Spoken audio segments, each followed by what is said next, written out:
Purvanchal expressway बनने से गाजीपुर से दिल्ली तक महज 10 घंटे की ड्राइव होगी। पहले लखनऊ से गाजीपुर जाने के लिए करीब 8 घंटे लग जाते थे। लखनऊ से रायबरेली होते हुए NH-19 से ये सफर लगभग 408 किलोमीटर का था और कई बार जाम के चलते लोगों के सफर का समय और बढ़ जाता था। अब पूर्वांचल एक्सप्रेस होने से महज 6 घंटे में गाजीपुर तक पहुंचा जा सकेगा और इससे दूरी भी घट जाएगी।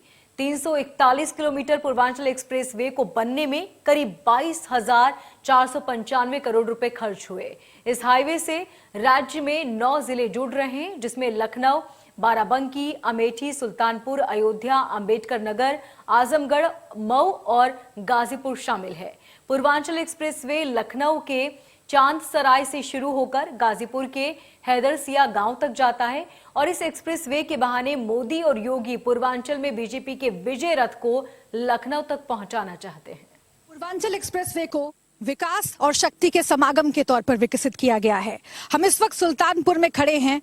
पूर्वांचल एक्सप्रेसवे पर हम मौजूद हैं और ये हवाई पट्टी जो कि कल एक ऐतिहासिक घटना की गवाह बनने वाली है। जी हाँ, यही वो हवाई पट्टी है जहां पर कल यानी कि 16 नवंबर की तारीख को एक बड़ा एयर शो होने जा रहा है। एक बार जरा आप मेरे पीछे नजर डालिए।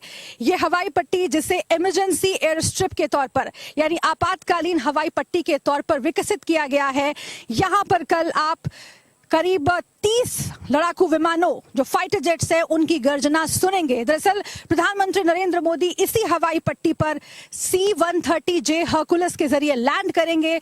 जो C-130J हर्कुलस है वो हिंडन एयरबेस से उड़ान भरेगा। इसके साथ ही अलग अलग 5 एयरबेस से बाकी जो लड़ाकू विमान हैं वो उड़ान भरेंगे और उनमें जानते हैं कौन कौन से विमान हैं।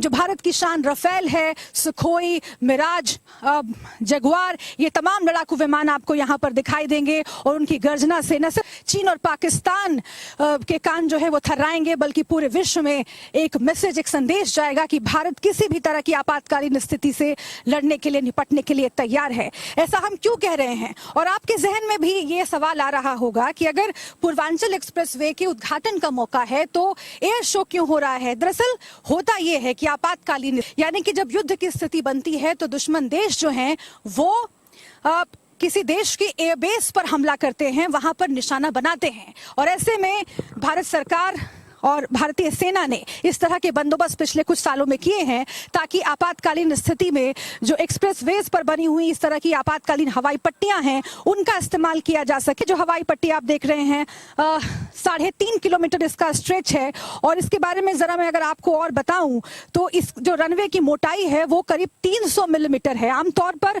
अगर आप देखें तो जो सामान्य सड़क है उसकी मोटाई 90 मिलीमीटर के आसपास होती है, लेकिन इसे खासतौर से हवाई पट्टी के तौर पर विकसित किया गया है ताकि यहां पर जो भारी भरकम जो लड़ाकू विमान है वो लैंड कर सकें। टच एंड गो के पैटर्न पर कल आप वो हवाई शो देखिएगा, एयर शो देखिएगा जो अपने आप में रोमांचक होगा। प्रधानमंत्री नरेंद्र मोदी की मौजूदगी होगी, योगी आदित्यनाथ यहां पर मौजूद रहेंगे। सबसे महत्वपूर्ण ये कि देश की सेना जो भारतीय वायुसेना है वो अपनी ताकत दिखाएगी और वो पूरा देश देखकर गौरवान्वित महसूस करेगा और उस एयर शो की हर एक झलक हम आप तक सबसे पहले इंडिया न्यूज के माध्यम से पहुंचाएंगे। कैमरा पर्सन हरिओम के साथ शुभ्रा, इंडिया न्यूज।